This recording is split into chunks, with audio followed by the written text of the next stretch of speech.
लो जनाब अस्सलाम वालेकुम। ते मज़ाहिया बैठकां जड़ियां होंदियां उत्थे ते सारे सज्जन बेली बह के ते हसदे खेडदे ने ते बड़ियां बड़ियां गल्लां ते बड़े बड़े किस्से कहानियां सुनांदे ने। इत्थे बड़े दिनां तो कोई इन्नी दिलचस्प किस्म दी ना ते गल सुनन च आई ते ना ही कोई पोस्ट ते ना ही कोई फोटो ते ना ही कोई खबर। इनकी मैनू वजह समझ नहीं आई ते मैं क्या चलो सौन तो पहला जांदे जांदे नींद विच सारिਆਂ ਨੂੰ सलाम कवां ते इन्ना सोहना महीना जड़ा जिंदा आगाज़ कल होया ते उंदे वास्ते मुबारकां ते बड़ियां बड़ियां मुबारकां सारिਆਂ ਨੂੰ। सब तो सोहना महीना 12 महीनों च और जड़ियां छोटियां ईदां ते वड्डियां ईदां ते होर सारियां मनाइयां जांदियां है ते मैं कहनी आं इस ईद तो वड्डी तो कोई ईद ही नहीं कि जदों आप सल्लल्लाहु अलैहि वसल्लम तशरीफ़ ले आए जनाब इस दुनिया च और अल्लाह पाक ने अपना सोना हबीब जड़ा सी उन्हां दे उम्मतियां नू दे दिता।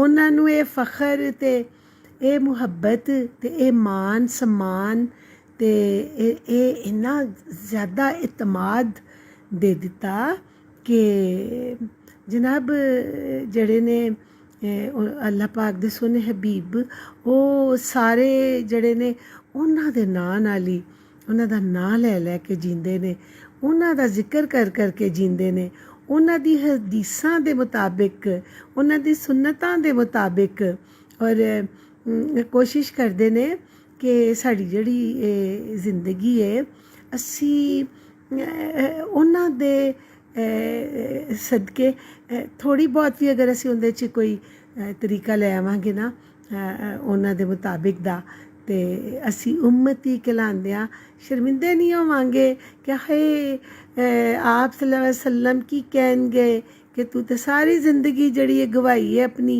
ना तू कोई चंगा कम कीता, ना मेरे क्या सदका दिता, ना तू गरीब दे सिर ते हत्थ रखिया, ना गरीब दी धी नू विआहन दे विच तू कोई मदद कीती, ना तू दो बुरकियां दित्तियां किसी भुखे नू, ना तू अन्ने नू रस्ता दिखाया ते ना उन्नू घर तक उंदी लाठी फड़ के छड्ड के आया ते प्यासे नू पानी नहीं पियाया, जानवरां वास्ते चिड़ियां वास्ते दाना नहीं पाया बालकनियां च ते कंधां ते उन्हां लई गर्मियां च पानी नहीं रखिया, किसी दा दुख नहीं पुछया, जेड़े चेहरे उदास ने उन्हां नू सवाल नहीं कीता कि तुहाडे चेहरे दी जड़ी पीली पीली रंगत है इंदी की वजह है। कदी कदी दूजे लोग यह कहंदे ने कि उन्हां नू पुछो ते ओह फिस जांदे ने, ओह रो पैंदे ने, ओह दसना चाहंदे ने, ओह साडे कोल आंदे ने सानू आके पुछदे ने कि तुसी कम ते नहीं कोई कर रहे सी। इंदा मतलब ये वे कि ओह तुहाडा वेला लेना चाहंदे ने, तुहाडे नाल गल करना चाहंदे ने, दिल दी कोई गल दसना चाहंदे ने, तुहाडे नाल गम वंडना चाहंदे ने। लेकिन अजकल दा ते जिवें टोर ही बंदियां ने बना लिती है कहना कि मैं बहुत मसरूफ़ हाँ। मसरूफ़ काहदे ते मैं ज़रा ना गैलरी च जाके ते फोटोआं देख रही सां या देख रहा सां अपनियां इस साल दियां कि जेड़े मैं कोई गेट टुगैदर ते मैं अटेंड कीते ते ये मसरूफियत दसी जाती है पीली रंगत वाले उस सज्जन बेली नू जेड़ा तुहाडी मदद दा ओह मंग रहा हुंदा है थोड़ा जिहा टाइम सिर्फ अपना भार हौला करन लई, दिल दी गल करन लई। ते असी ये जड़ा महीना जे ये बड़ा खास महीना जे आप सल्लल्लाहु अलैहि वसल्लम दे अगर असी जड़ियां गल्लां ने जड़ियां असी हर वेले अपने बच्चों नूं दसने आं, असी उन्हां दे मुताबिक जिंदगी गुजारन दी कोशिश करने आं असी ते अगर इस महीने ज़रा उन्हां चीज़ां नूं वाफर मिकदार च कर लिता जाए, ज़्यादा कर लिता जाए, लोकां नूं असी ज़्यादा ये दसीए कि उन्हां दे कदमां दे सदके असी ये कुछ करने पे आं। ਔਰ ਦੇਖੋ ਸਦਕੇ ਦਾ ਕਿੰਨਾ ਅਜਰ ਜੇ।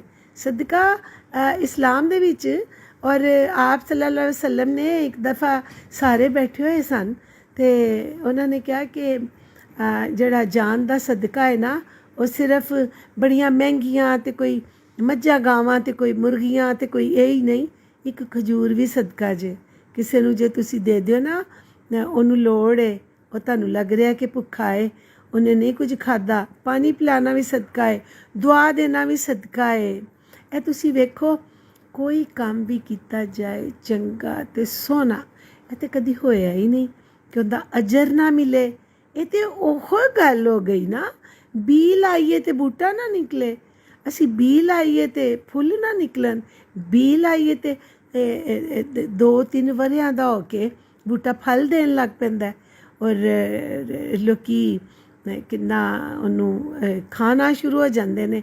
ਉਹਦੇ 'ਚ ਬਹੁਤ ਸਾਰੇ ਐਸੇ ਫਲ ਨੇ ਜਿਹੜੇ ਇਸ ਤੋਂ ਵੀ ਘੱਟ ਉਮਰ ਦੇ ਵਿੱਚ ਜਿਹੜੇ ਬੂਟਿਆਂ ਨੇ ਫਲ ਦੇਣਾ ਸ਼ੁਰੂ ਕਰ ਦਿੰਦੇ ਨੇ। ਜਿਵੇਂ ਸਬਜ਼ੀਆਂ ਨੇ, ਜਿਵੇਂ ਤੋਰੀਆਂ ਨੇ, ਤੋਰੀਆਂ ਦੇ ਇੱਧਰੋਂ ਬੀ ਲਾਓ ਤੇ ਫਿਰ ਸੰਭਾਲੀ ਜਾਓ ਤੁਸੀਂ ਕਿ ਚੱਲ ਸੋ ਚੱਲ ਇੰਨੀ ਸਬਜ਼ੀ ਹੋ ਜਾਏਗੀ ਕਿ ਵੰਡਦਿਆਂ ਵੀ ਨਹੀਂ ਤੁਸੀਂ ਥੱਕੋਗੇ। ਲੇਕਿਨ ਉਹਦੇ ਵਿੱਚ ਤੁਹਾਡੀਆਂ ਜਿਹੜੀਆਂ ਮੁਹੱਬਤਾਂ ਨੇ, ਤੁਹਾਡੇ ਜਿਹੜੇ ਖਿਆਲ ਨੇ, ਉਹ ਹੋਣੇ ਚਾਹੀਦੇ ਨੇ। ਤੁਸੀਂ ਮਦਦ ਔਰ ਪਿਆਰ ਅਤੇ ਮੁਹੱਬਤ ਦਿਲ ਦੇ ਵਿੱਚ ਲੈ ਕੇ ਆਪਣੇ ਜਿਹੜੇ ਸੱਜਣ ਬੇਲੀ ਨੇ, ਭੈਣ ਭਰਾ ਨੇ, ਅਤੇ ਜਿਹੜੇ ਸਾਡੇ ਸਾਏ ਦੇ ਨਾਲ ਬਿਲਕੁਲ ਸਾਡੇ ਸਾਏ 'ਚ ਰਹਿੰਦੇ ਨੇ, ਜਿਹਨੂੰ ਹਮਸਾਇਆ ਕਹਿੰਦੇ ਨੇ। ਅਤੇ ਹੁਣ ਹਮਸਾਇਆਂ ਕੋਲੋਂ ਵੀ ਲੋਕ ਭੱਜਣ ਲੱਗ ਪਏ ਨੇ, ਔਰ ਕਿ ਜੀ ਵਬਾ ਫੁੱਟ ਗਈ ਹੈ। ਇਹ ਤਾਂ ਇਸਲਾਮ ਦੇ ਅੰਦਰ ਹੈ ਕਿ ਇਹਤਿਆਤ ਲਾਜ਼ਮ ਹੈ, ਲੇਕਿਨ ਇੰਨੀ ਲਾਜ਼ਮ ਨਹੀਂ ਜੇ ਕਿ ਹਮਸਾਇਆਂ ਵੱਲ ਇਹ ਵੀ ਨਾ ਪਤਾ ਕਰੋ ਕਿ ਅਗਰ ਉਹ ਬਿਮਾਰ ਨੇ, 2-3-4 ਜੀ ਹੈਗੇ ਨੇ ਅਤੇ ਉਹ ਬਿਮਾਰ ਹੋਏ ਪਏ ਨੇ ਅਤੇ ਉਹਨਾਂ ਨੂੰ ਕਿਤੇ ਚਾਹ ਵੀ ਨਹੀਂ ਮਿਲ ਰਹੀ, ਉਹਨਾਂ ਨੂੰ ਖਾਣਾ ਵੀ ਨਹੀਂ ਮਿਲ ਰਿਹਾ, ਅਤੇ ਤੁਸੀਂ ਡਰਦਿਆਂ ਬੂਹਾ ਨਹੀਂ ਖੜਕਾਉਂਦੇ ਪਏ ਕਿ ਪਤਾ ਨਹੀਂ ਵਬਾ ਹੈ ਉੱਧਰ। ਅਤੇ ਬੜੇ ਤਰੀਕੇ ਹੈਗੇ ਜੇ। ਡਿਸਪੋਜ਼ੇਬਲ ਜਿਹੜੇ ਬਰਤਨ ਉਹ ਕਾਹਦੇ ਵਾਸਤੇ ਨੇ, ਉਹਦੇ ਵਿੱਚ ਸਾਰਾ ਕੁਝ ਪਾਓ, ਨੰਬਰ ਤਾਂ ਹੋਏਗਾ ਹੀ, ਨੰਬਰ ਨਹੀਂ ਤਾਂ ਕਾਲ ਬੈਲ ਕਰ ਦਿਓ ਅਤੇ ਉੱਥੇ ਲਟਕਾ ਦਿਓ ਅਤੇ ਬਾਅਦ 'ਚ ਉੱਚੀ ਜੀ ਆਵਾਜ਼ ਦੇ ਦਿਓ ਆਪਣੇ ਘਰ ਆ ਕੇ ਕਿ ਵੀਰੇ ਮੈਂ ਟੰਗ ਕੇ ਆਈ ਹਾਂ ਅਤੇ ਜ਼ਰਾ ਬੱਚਿਆਂ ਨੂੰ ਖਾਣਾ ਖਿਲਾ ਲਓ, ਅਤੇ ਅਗਰ ਚਾਹ ਦੀ ਲੋੜ ਹੋਵੇ ਤਾਂ ਜ਼ਰਾ ਕੰਧ ਉੱਤੇ ਕੋਈ ਸ਼ੈ ਮਾਰ ਦੇਣਾ ਮੈਨੂੰ, ਤਾਂ ਕਿ ਪਤਾ ਚੱਲ ਜਾਏ ਕਿ ਤੁਸੀਂ ਮੈਨੂੰ ਬੁਲਾਉਂਦੇ ਪਏ ਹੋ। ਅਤੇ ਬੜੇ ਸਾਰੇ ਐਸੇ ਤਰੀਕੇ ਜੇ ਇੱਕ ਦੂਜੇ ਨਾਲ ਰਾਬਤੇ ਰੱਖਣ ਦੇ। ਸਿਰਫ ਵਟਸਐਪ 'ਤੇ, ਫੇਸਬੁੱਕ 'ਤੇ, ਮੈਸੇਂਜਰ 'ਤੇ ਪਤਾ ਨਹੀਂ ਹੋਰ ਕੀ ਐਪ ਬਣੀਆਂ ਹੋਈਆਂ ਨੇ। ਇਹੀ ਚੀਜ਼ਾਂ ਨਹੀਂ ਹੈਗੀਆਂ। ਸਾਡੇ ਵਟਸਐਪ ਜਿਹੜੇ ਨੇ ਨਾ ਹਮਸਾਇਆਂ ਨਾਲ, ਉਹ ਅਸੀਂ ਕਰਕੇ ਵੀ ਇੱਕ ਦੂਜੇ ਨੂੰ ਸੱਦ ਸਕਦੇ ਹਾਂ। ਅਸੀਂ ਕੋਈ ਚੀਜ਼ ਦੇ ਕੰਨ 'ਤੇ ਮਾਰ ਕੇ ਵੀ ਇੱਕ ਦੂਜੇ ਨੂੰ ਸੱਦ ਸਕਦੇ ਹਾਂ। ਅਸੀਂ ਸਲਾਮ ਕਰਕੇ ਉੱਚੀ ਆਵਾਜ਼ 'ਚ ਉੱਧਰੋਂ ਜਵਾਬ ਆਏਗਾ ਵਾਲੇਕੁਮ ਅਸਲਾਮ, ਅਤੇ ਅਸੀਂ ਉਹਨਾਂ ਨੂੰ ਪੁੱਛ ਸਕਦੇ ਹਾਂ। ਅਤੇ ਬਸ ਇਹੋ ਹੀ ਛੋਟੀ ਜਿਹੀ ਇੱਕ ਅਰਜ਼ੀ ਲੈ ਕੇ ਆਈ ਸਾਂ। ਅਤੇ ਮਿਜ਼ਾਈਆ ਬੈਠਕ ਜਿਹੜੀ ਜੇ, ਇਹ ਬੜਾ ਸੋਹਣਾ ਇੱਕ ਜਗ੍ਹਾ ਜੇ, ਜਿੱਥੇ ਸਾਰੇ ਮੈਂ ਦੂਜੇ ਕੁ ਦਿਨ ਤੀਜੇ ਕੁ ਦਿਨ ਜਿੰਨੇ ਵੀ ਨਵੇਂ ਸੱਜਣ ਬੇਲੀ ਰਲਣਾ ਚਾਹੁੰਦੇ ਨੇ, ਮੈਂ ਉਹਨਾਂ ਨੂੰ ਫੌਰਨ ਜਦੋਂ ਰਿਕੁਐਸਟ ਆਈ ਹੁੰਦੀ ਹੈ ਅਤੇ ਉਹਨਾਂ ਨੂੰ ਰਲਾਨੀ ਹਾਂ ਸਾਰਿਆਂ ਦੇ ਨਾਲ। ਉਹਦੇ ਬਾਅਦ ਮੈਂ ਵੇਖਦੀ ਹਾਂ ਕਿ ਵੇਖਾਂ ਤਾਂ ਸਹੀ ਕੋਈ ਨਵੀਂ ਕੋਈ ਗੱਲ, ਕੋਈ ਵੰਨ-ਸਵੰਨੀ, ਕੋਈ ਮਜ਼ਾਹੀਆ ਗੱਲ, ਕੋਈ ਹੱਸਣ ਵਾਲੀ ਗੱਲ, ਕੋਈ ਦੁੱਖ ਭੁਲਾਵਣ ਵਾਲੀ ਗੱਲ, ਕੋਈ ਸਲਾਹ ਮਸ਼ਵਰਾ, ਕੋਈ ਸਿਹਤ ਦੇ ਵਾਸਤੇ ਟੋਟਕੇ, ਅਤੇ ਕੁਛ ਐਸੀ ਚੀਜ਼। ਅਤੇ ਜ਼ਰਾ ਸਾਰੇ ਹੌਲੇ ਹੋ ਗਏ ਨੇ, ਅਤੇ ਥੋੜ੍ਹਾ ਟਾਈਮ ਕੱਢੋ ਅਤੇ ਮਿਜ਼ਾਹੀਆ ਬੈਠਕ ਵੱਲ ਵੀ ਧਿਆਨ ਦਿਓ, ਆਇਆ ਕਰੋ, ਆਪਣੀਆਂ ਪੋਸਟਾਂ ਸ਼ੇਅਰ ਕਰੋ। ਆਪਣੇ ਕੁਝ ਜਿਹੜੇ ਟੋਟਕੇ ਨੇ ਸਿਹਤ ਦੇ, ਜਿਹੜੇ ਇਮਿਊਨ ਸਿਸਟਮ ਜਿਹਨੂੰ ਕਹਿੰਦੇ ਨੇ, ਕੁਵਤ ਮੁਦਾਫਿਅਤ ਜਿਹਨੂੰ ਕਹਿੰਦੇ ਨੇ, ਟੁਰਨ ਫਿਰਨ ਦਾ ਨਿਜ਼ਾਮ ਜਿਹਨੂੰ ਕਹਿੰਦੇ ਨੇ, ਇਹਦੇ ਵਾਸਤੇ ਕੋਈ ਟੋਟਕੇ ਹੈਗੇ ਨੇ ਤੇ ਉਹ ਦੱਸੋ। ਔਰ ਘਰ ਬਹਿ ਕੇ ਅਤੇ ਵਜ਼ਨ ਬੜਾ ਡਿਸਟਰਬ ਹੋ ਰਿਹਾ, ਕਿਸੇ ਦਾ ਯੂਰਿਕ ਐਸਿਡ ਵੱਧ ਰਿਹਾ ਅਤੇ ਕਿਸੇ ਦਾ ਵਜ਼ਨ ਪਿਆ ਵੱਧਦਾ, ਕੋਈ ਬਲੱਡ ਪ੍ਰੈਸ਼ਰ ਵੱਲੋਂ ਡਿਸਟਰਬ ਹੋਇਆ ਹੈ। ਉਹਦੀ ਵਜ੍ਹਾ ਹੈ ਕਿ ਸਾਡੀਆਂ ਰੂਟੀਨਾਂ ਖਰਾਬ ਹੋ ਗਈਆਂ। ਬੱਚੇ ਸਕੂਲਾਂ ਤੋਂ ਘਰ ਬਹਿ ਗਏ, ਔਨਲਾਈਨ ਪੜ੍ਹਨ ਲੱਗ ਗਏ। ਦਿਲ ਤੇ ਮੇਰਾ ਵੀ ਕੀਤਾ ਕਿ ਲੋ ਜੀ ਇਸੇ ਬਹਾਨੇ ਦਾਖਲਾ ਲੈ ਲਵਾਂ ਔਨਲਾਈਨ। ਕਿਸੇ ਨੂੰ ਕੀ ਪਤਾ, ਬੱਚੀ ਛੋਟੀ ਆਪਣੀ ਕੋਲੋਂ ਧੀ ਕੋਲੋਂ ਜਵਾਬ ਦੁਆ ਛੱਡਾਂ ਕਰਾਂਗੀ, ਲਿਖਾ ਛੱਡਾਂ ਕਰਾਂਗੀ, ਅਤੇ ਮੈਂ ਵੀ ਪੜ੍ਹ ਪੁੜ੍ਹ ਜਾਵਾਂਗੀ ਥੋੜ੍ਹਾ ਬਹੁਤ। ਅਤੇ ਬੜੀ ਮੈਂ ਕੋਸ਼ਿਸ਼ ਕਰ ਰਹੀ ਹਾਂ ਕਿ ਜੇ ਔਨਲਾਈਨ ਪੜ੍ਹਨਾ, ਮੈਂ ਕਿਹੜਾ ਦਿਸਰੀ ਹੋਣਾ ਕਿ ਲੱਲਾ ਸਹੀ ਜਵਾਬ ਦਿੰਦੀ ਪਈ ਕਿ ਨਹੀਂ। ਮੈਂ ਆਪਣੀ ਛੋਟੀ ਜਿਹੜੀ ਡਾਟਰ ਉਹਨੂੰ ਕਹਾਂਗੀ ਕਿ ਤੂੰ ਮੇਰੇ ਕੋਲ ਬਹਿ ਜਾ, ਅਤੇ ਜਿਹੜਾ ਵੀ ਮੈਨੂੰ ਟੀਚਰ ਕਵੇ ਤੂੰ ਫਟਾਫਟ ਮੈਨੂੰ ਨਕਲ ਮਰਵਾ ਦੇ ਅਤੇ ਮੈਂ ਵੀ ਪਾਸ ਹੋ ਜਾਵਾਂ। ਕਹਿੰਦੇ ਨੇ ਇਸ ਵਾਰੀ 10ਵੀਂ ਅਤੇ 9ਵੀਂ ਅਤੇ ਜਿਹੜੇ ਡਾਕਟਰ ਬਣਦੇ ਪਏ ਨੇ, ਇਹਨਾਂ ਦੇ ਇਮਤਿਹਾਨ ਕੋਈ ਨਹੀਂ ਜਿਹੇ ਹੋਣੇ, ਇਹਨਾਂ ਸਾਰਿਆਂ ਨੇ ਪਾਸ ਹੋ ਜਾਣਾ। ਖਿਆਲ ਰੱਖਣਾ ਖ਼ਾਸ ਤੌਰ 'ਤੇ ਡਾਕਟਰਾਂ ਦਾ, ਇਹਨਾਂ ਦੇ ਜਿਹੜੇ ਇਮਤਿਹਾਨ ਐਵੇਂ ਹੀ ਹੋਣ ਲੱਗੇ ਨੇ, ਇਹਨਾਂ ਕੋਲ ਟੀਕਾ ਨਾ ਲਵਾ ਬਹਿਣਾ। ਇਹਨਾਂ ਦੇ ਜ਼ਰਾ ਇਸ ਚੀਜ਼ ਨੂੰ ਗੌਰ ਕਰ ਲੈਣਾ ਕਿ ਇਹ ਕਿਹੜੇ ਸੰਨ ਦੀ ਗੱਲ ਹੈ ਔਰ ਕਿਸ ਤਰ੍ਹਾਂ ਹੋ ਰਹੀ ਹੈ। ਚਲੋ ਇਹਨੂੰ ਮਜ਼ਾਕ ਨਾ ਸਹੀ, ਇਹਨੂੰ ਸਮਝ ਲਵੋ ਐਵੇਂ ਲੱਗੀ ਹੋਈਆਂ। ਅਤੇ ਸੁਬਾਹ ਉੱਠ ਕੇ ਨਿਹਾਰ ਮੂੰਹ ਅਗਰ ਦੇਸੀ ਲਸਣ ਦੀ ਪੋਥੀ ਖਾ ਲਿੱਤੀ ਜਾਏ ਅਤੇ ਬਲੱਡ ਪ੍ਰੈਸ਼ਰ ਦੀ ਦਵਾਈ ਖਾਣ ਦੀ ਲੋੜ ਹੀ ਨਹੀਂ ਪੈਣੀ। ਸੁਬਾਹ ਨਿਹਾਰ ਮੂੰਹ ਅਗਰ ਉੱਠ ਕੇ ਅੱਧਾ ਗਿਲਾਸ ਗੁਨਗੁਨਾ ਪਾਣੀ, ਉਹਦੇ 'ਚ ਅੱਧਾ ਚਮਚਾ ਸ਼ਹਿਦ ਦਾ ਪਾ ਲਓ, ਅਤੇ ਜਿੰਨਾ ਚਰਬੀ ਅਤੇ ਜਿੰਨਾ ਫਾਲਤੂ ਜਿਸਮ 'ਤੇ ਮਾਸ ਛੱਡਦਾ ਪਿਆ ਹੈ ਉਹ ਆਪਣੇ ਆਪ ਹੀ ਆਪਣੇ ਉਹਦੇ 'ਚ ਆ ਜਾਏਗਾ ਔਰ ਟਲ ਜਾਏਗਾ। ਅਤੇ ਜੇ ਇਹਨੂੰ ਰੂਟੀਨ ਨਾਲ ਕਰਨ ਲੱਗ ਪਓਗੇ ਤਾਂ ਇਹ ਟਲੇ ਹੀ ਟਲੇ। ਅਗਰ ਥਕਾਵਟ ਹੈਗੀ ਹੈ ਤਾਂ ਗੋਲਡਨ ਵਾਲਾ ਦੁੱਧ ਪੀਓ ਨਾ ਤੁਸੀਂ, ਜਿਹਨੂੰ ਯੈਲੋ ਮਿਲਕ ਵੀ ਕਹਿੰਦੇ ਨੇ। ਦੁੱਧ ਵਿੱਚ ਹਲਦੀ ਪਾਓ 1 ਚਮਚ ਅਤੇ 1 ਗਿਲਾਸ ਦੁੱਧ ਦਾ, ਸੌਣ ਵੇਲੇ ਪੀ ਲਓ। ਨੀਂਦ ਦੀ ਗੋਲੀ ਖਾਣ ਦੀ ਵੀ ਲੋੜ ਕੋਈ ਨਹੀਂ ਪੈਣੀ ਜੇ ਤੁਹਾਨੂੰ। ਔਰ ਉਹਦੇ ਇਲਾਵਾ ਬੜਾ ਸੋਹਣਾ ਇੱਕ ਟਿਪ ਹੈਗਾ ਜੇ, ਜਿਹੜੀਆਂ ਤਲੀਆਂ ਨੇ ਪੈਰਾਂ ਦੀਆਂ, ਇਹਨਾਂ ਦੇ ਥੱਲੇ ਮਸਟਰਡ ਆਇਲ ਸੌਣ ਤੋਂ ਪਹਿਲੇ ਜ਼ਰੂਰ ਲਾਓ। ਇਹ ਜਿਹੜਾ ਸਾਡਾ ਸਾਰਾ ਬੋਡੀ ਦਾ ਨਿਜ਼ਾਮ ਹੈ ਸਾਡੇ ਹੱਥਾਂ 'ਚ ਅਤੇ ਪੈਰਾਂ ਦੀ ਤਲੀਆਂ 'ਚ। ਯਾਦ ਹੈ ਤੁਹਾਨੂੰ ਪਹਿਲੇ ਜ਼ਮਾਨੇ ਦੇ ਡਰਾਮੇ ਅਤੇ ਫਿਲਮਾਂ 'ਤੇ ਹੁੰਦਾ ਸੀ ਅਕਸਰ ਕਿਸੇ ਦੀ ਥੋੜ੍ਹੀ ਜਿਹੀ ਵੀ ਤਬੀਅਤ ਕਾਬਰ ਨਹੀਂ ਅਤੇ ਫੜ ਕੇ ਉਹਦੇ ਹੱਥ ਝੱਸਣ ਲੱਗ ਪਏ ਨੇ, ਹੱਥਾਂ ਦੇ ਉੱਤੇ ਮਸਾਜ ਹੋ ਰਿਹਾ ਅਤੇ ਪੈਰਾਂ 'ਤੇ ਮਸਾਜ ਹੋ ਰਿਹਾ। ਸੋਚੋ ਜ਼ਰਾ, ਚੂँਕਿ ਸਾਰੇ ਪ੍ਰੈਸ਼ਰ ਪੁਆਇੰਟ ਜਿਹੜੇ ਨੇ ਹੱਥਾਂ 'ਚ ਨੇ ਅਤੇ ਪੈਰਾਂ 'ਚ ਨੇ। ਅਤੇ ਜੇ ਸੌਣ ਤੋਂ ਪਹਿਲੇ ਆਪੋ ਹੀ ਬਹਿ ਕੇ ਕਿਸੇ ਦੀ ਮਦਦ ਨਾ ਲਵੋ, ਥੋੜ੍ਹਾ ਜਿਹਾ ਮਸਟਰਡ ਆਇਲ ਯਾਨੀ ਕਿ ਸਰਸੋਂ ਦਾ ਤੇਲ ਪਹਿਲੇ ਇੱਕ ਪੈਰ ਦੀ ਤਲੀ ਥੱਲੇ 2-4 ਮਿੰਟ ਮਸਾਜ ਕਰੋ ਅਤੇ ਫਿਰ ਦੂਜਾ, ਅਤੇ ਬਾਅਦ ਦੇ ਵਿੱਚ ਹੱਥ 'ਤੇ ਦੋਨਾਂ 'ਤੇ ਲਾ ਕੇ ਅਤੇ ਤਲੀਆਂ 'ਤੇ ਮਸਾਜ ਕਰ ਲਓ। ਅਤੇ ਜਿੰਨਾ ਨਿਜ਼ਾਮ ਹੈ ਨਾ ਸਾਡਾ ਜਿਹੜਾ ਕਿ ਫਲੋਟਿੰਗ ਦਿਮਾਗ ਦੇ ਅੰਦਰ ਮਗਜ਼ ਅਤੇ ਸਾਰਾ ਕੁਝ ਟੁਰਦਾ ਫਿਰਦਾ, ਉਹਦਾ ਸਾਰਾ ਨਿਜ਼ਾਮ ਤਲੀਆਂ ਦੇ ਵਿੱਚ ਜੇ, ਪੈਰਾਂ ਦੀਆਂ ਅਤੇ ਹੱਥਾਂ ਦੀਆਂ। ਅਤੇ ਇਹਨੂੰ ਰਾਤ ਨੂੰ ਜਿਵੇਂ ਗੱਡੀਆਂ ਨਹੀਂ ਸਰਵਿਸ ਹੁੰਦੀਆਂ ਅਤੇ ਜਿਵੇਂ ਚੀਜ਼ਾਂ ਸਾਫ਼ ਕੀਤੀਆਂ ਜਾਂਦੀਆਂ, ਅਤੇ ਆਪਣੀ ਥਕਾਵਟ ਲਾਉਣ ਵਾਸਤੇ ਆਪੇ ਹੀ ਆਪਣੀ ਖਿਦਮਤ ਕਰੋ ਅਤੇ ਆਰਾਮ ਦੇ ਨਾਲ ਸੋ ਜਾਓ। ਬੜੀ ਮਿੱਠੀ ਅਤੇ ਸੋਹਣੀ ਨੀਂਦ ਆਏਗੀ। ਅਤੇ ਹੋਰ ਕੀ ਹੋ ਰਿਹਾ ਹੈ, ਬੜੇ ਪ੍ਰੋਗਰਾਮ ਬਣ ਰਹੇ ਹੋਣਗੇ ਆਪ ਸੱਲੱਲਾਹੁ ਅਲੈਹਿ ਵਸੱਲਮ ਦੀ ਮਿਲਾਦ ਦੇ, ਬੜੇ ਸੋਹਣੇ ਦਿਨ ਨੇ।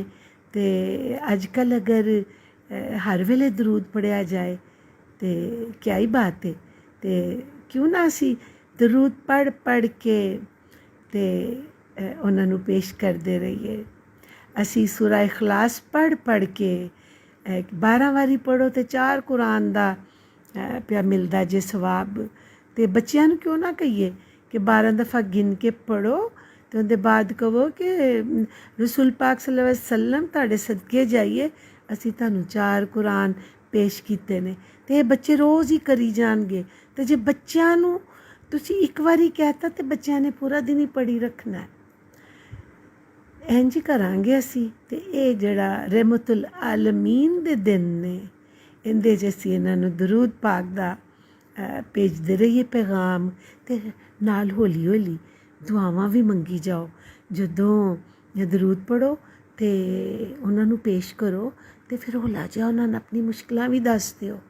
ਰਿਜ਼ਕ ਦੇ ਵਿੱਚ ਬਰਕਤ ਲਈ ਕਿਸੇ ਨੂੰ ਔਲਾਦੇ ਨਰੀਨਾ ਚਾਹੀਦੀ ਹੈ, ਕਿਸੇ ਨੂੰ ਨੌਕਰੀ ਨਹੀਂ ਵੀ ਮਿਲਦੀ, ਕਿਸੇ ਦੀ ਬੱਚੀ ਦਾ ਰਿਸ਼ਤਾ ਮੁਸ਼ਕਲ ਹੁੰਦਾ ਪਿਆ ਹੈ, ਕੋਈ ਬਿਮਾਰ ਹੈ, ਅਤੇ ਇਹ ਉਹੀ ਹਿਸਾਬ ਜੇ ਜਿਵੇਂ ਖੱਤ ਦੇ ਉੱਤੇ ਟਿਕਟ ਲਾ ਕੇ ਅਤੇ ਖੱਤ ਪੋਸਟ ਕੀਤਾ ਜਾਂਦਾ ਸੀ ਡਾਕਖਾਨੇ। ਦਰੂਦ ਪਾਕ ਪੜ੍ਹ ਕੇ ਅਤੇ ਦੁਆ ਜਿਹੜੀ ਕੀਤੀ ਜਾਏਗੀ ਉਹ ਵੀ ਮੋਹਰ ਵਾਲੀ ਦੁਆ ਹੈ ਅਤੇ ਉਹ ਕਬੂਲ ਜ਼ਰੂਰ ਹੋਏਗੀ। ਮੈਂ ਬੜਾ ਹੀ ਬੋਲੀ ਹਾਂ ਅਤੇ ਹੁਣ ਤੁਹਾਡੇ ਕੋਲ ਇਜਾਜ਼ਤ ਮੰਗਣੀ ਪਈ ਆ। ਅਤੇ ਕੱਲ੍ਹ ਮੈਨੂੰ ਉਹਨਾਂ ਨੇ ਕਿਹਾ, ਵੀਰੇ ਨੇ, ਮਜ਼ਹਰ ਭਾਈ ਨੇ, ਕਹਿੰਦੇ ਨੇ ਕਿ ਤੁਹਾਨੂੰ ਯਾਦ ਹੈ ਕਿ ਤੁਸੀਂ ਐਡਮਨ ਹੋ ਇਸ ਮਿਜ਼ਾਹ ਬੈਠਕ ਦੇ। ਅਤੇ ਮੈਂ ਕਿਹਾ ਜਿੰਨੇ ਵੀ ਨਵੇਂ ਆਉਂਦੇ ਨੇ ਉਹਨਾਂ ਨੂੰ ਮੈਂ ਹੀ ਐਡ ਕਰਨੀ ਆ, ਅਤੇ ਆਪ ਅਗਰ ਉਹਨਾਂ ਨੂੰ ਯਾਦ ਹੁੰਦਾ ਤਾਂ ਹੁਣੇ ਮੈਨੂੰ ਇੱਥੇ ਦਿਸਦੇ, ਅਤੇ ਮੈਨੂੰ ਕੋਈ ਨਹੀਂ ਦਿਸੇ। ਅਤੇ ਅਸਲਾਮ ਅਲੈਕਮ, ਮੇਰੇ ਵੱਲੋਂ ਬਹੁਤ ਬਹੁਤ ਸਲਾਮ ਭਾਬੋ ਨੂੰ, ਤੁਹਾਨੂੰ, ਬੱਚਿਆਂ ਨੂੰ ਅਤੇ ਸਾਰਿਆਂ ਨੂੰ।